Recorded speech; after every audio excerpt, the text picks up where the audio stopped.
Good evening, and thank you for coming tonight. We are here to remember a teacher, a mentor, a brother, a son, an uncle, and a friend. Some of us called him Mr. Osborne, some called him Mr. L. Some called him Michael, some called him Mikey. Many of us, like myself, called him Mike. It's been nearly an entire school year since he passed, and through that time we've really discovered what truly an impact he has had on this program. Most recently, we took the band to Busch Gardens, and for the third time in the last 4 years, we received the Esprit de Corps Award, an award not for the on-stage performance, but for the off-stage performance of spirit, character, leadership, and attitude. Much of this was thanks to Mr. Osborne's teachings. And though he was not there with us, his presence was surely felt, as it has been in every EGMS band performance this year. I would like to personally thank everybody who has made this year easier for such a difficult time. Not only have many volunteered their time for this program, but many have given myself and others involved in the program support, caring, guidance, and love. I hope all of my students have discovered how special it is to be in the band family. For many years, Mr. Osborne and I managed to have a super organized program, except for one thing: those darn drummers. The band room has been the most immaculate room ever, except for percussion sticks lying on the floor, percussion music lying on the floor, percussion mallets lying on the floor, maybe a couple dead percussionists lying on the floor. The most common phrase ever by a drummer in our classroom: Mr. Carr, Mr. Osborne, I lost my music. Mr. Osborne and I for years discussed how nice it would be to have a cabinet for the percussion to help keep their materials organized. Shortly before Mr. Osborne passed, we started making this a reality. We started going out, different people, and getting bids and ideas for the cabinet. After he passed away, the most natural idea was to make the cabinet a reality, something that would be about him and not only help the drummers of the present, the kids that he taught today, but have an impact of future drummers, which his influence will continue for years to come. Nothing seemed better than to make this cabinet a reality. Tonight, it is finally here. Has storage for each percussion student, enough room for their sticks, mallets, and a drum pad, and their music. And each drawer space has a 3-digit lock on it for extra security.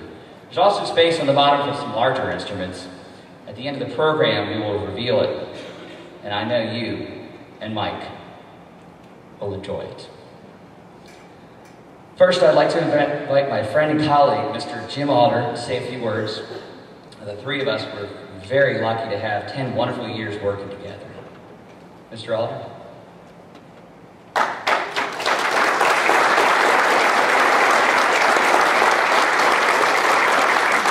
I'm going to keep this pretty short. I think that Mr. Carr said just about everything that could be said, and I definitely won't say anything better than he said. But one thing that I do want to mention is that one dream that Mike had and talked about many times was having the bands get together and perform together. And we really, honestly, we could find more opportunities to do that, but it always seemed like there was an excuse. It always seemed like there was some reason that we couldn't do it.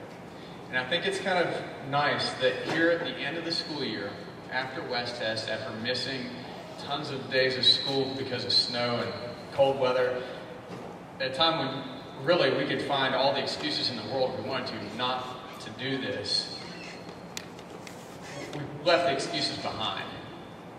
And for Mike, we came together. We've got a wonderful group up here made up of middle school, high school students, and some other adult musicians joining us as well.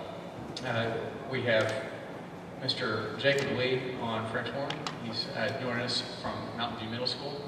Allison Carr on French horn. You guys know Mrs. Carr. In the back row, we have Jay Fry on tuba.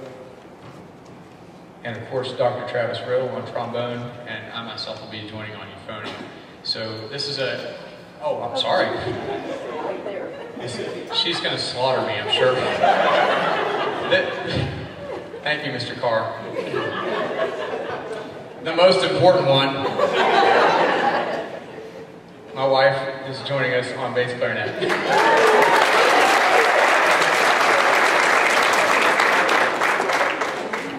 Anyway, after that, I'm not going to say anymore. Instead, I'm going to go back here and shut up and play my horn. So, this is for Mike.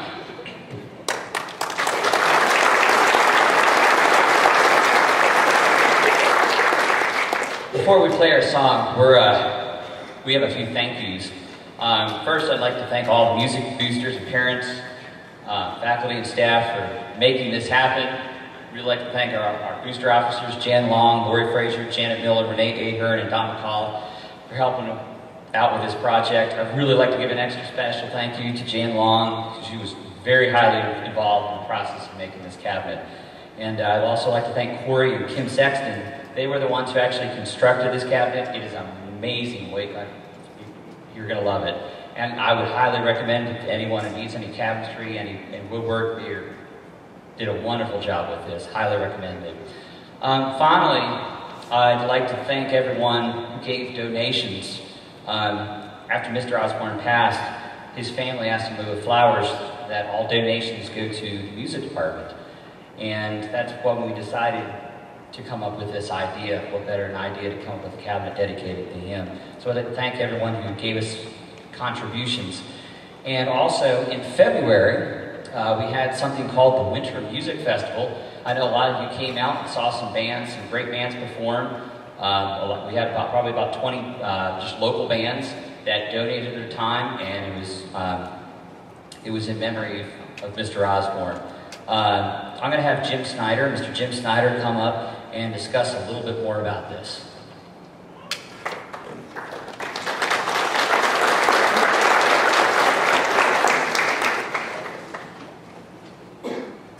Thank you, Brian. My name is Jim Snyder. I'm a musician. That's something that a lot of us are very proud of. I'm also one of the coordinators of the Greenbrier Valley Winter Music Festival. Lewisburg and the Greenbrier Valley possess a wonderful world of talented and caring musicians, of which I'm very proud to be part of. Just a few days before Christmas of 2012, one of our musicians and his family lost their home and most all their possessions to a fire. The community of musicians desperately searched for ways to come to the family's aid. John Foster, who cannot be here this evening, but is represented by his daughter Georgia, out there, and I partnered together to take that intense energy and focus it into one unified effort.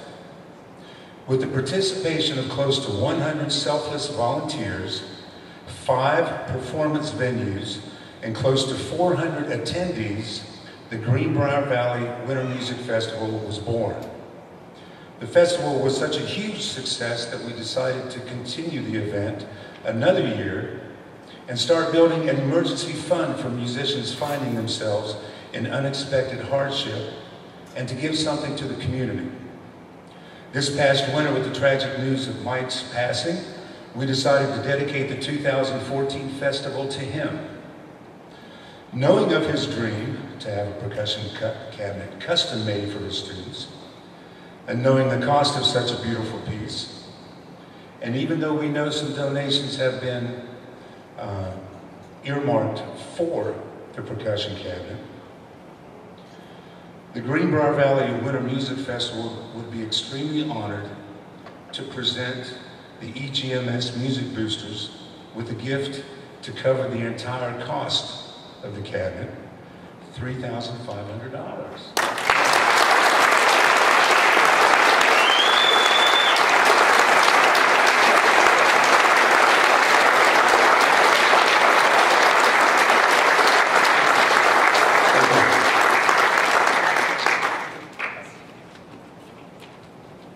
That's just great. I wasn't expecting that much, so thank you to everyone who's helped out. The song that we have selected for tonight There's a little bit of a story behind it.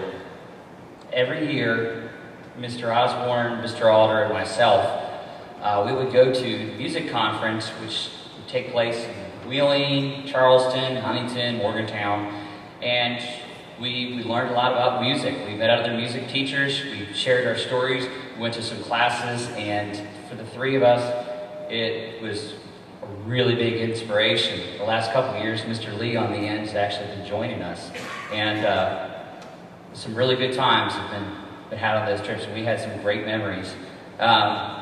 What's special about this piece, one of the very first years that we went, I remember they always have music venues that you can look at and buy and purchase music, and we found this piece, and it really seemed pretty, and it's kind of we both really seemed to like it, and it was the first kind of piece that we bought together, and I think you'll find it extremely beautiful, and it's something we had played a couple times. We haven't played it for quite a long time, but this is the first time it's actually going to be played by a combined group of middle school, high school, and professionals. So we hope you like this music. We'd like to dedicate this to Mr. Osborne. This is called In This Quiet Place.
Thank you. Before we go ahead and have a reception and share some stories, we'd like to have Mike's mom and dad come up and say a few words.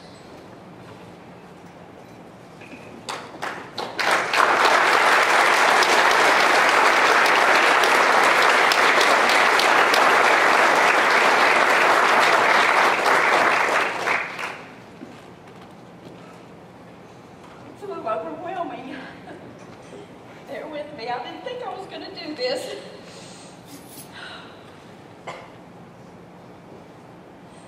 Thank you just seems so inadequate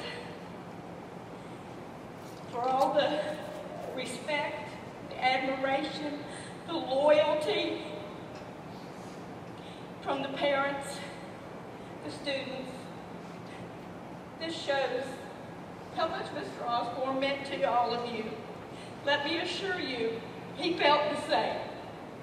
Not just this year, every year. He always told me what a great bunch of kids he had. And that's 6th grade, right on through seniors, past graduates. He had high standards, and you lived up to them.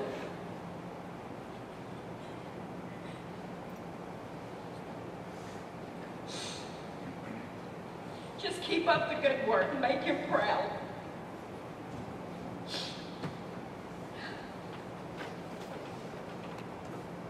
I'm kind of nervous to sit tall. Thank each and every one of you for coming. Thank you for remembering Michael. Charlie, thank you for giving me the chance. Thank you, Brian. Thank you, band members. Michael, that leads you. Everyone. Thank you.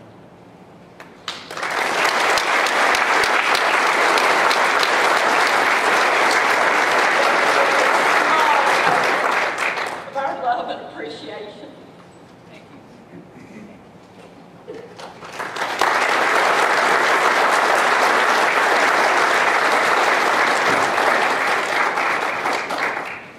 I want you to know that you'll always have a special place in our heart and our home. You, Allison, and your girls. Jimmy, Tasha, same thing.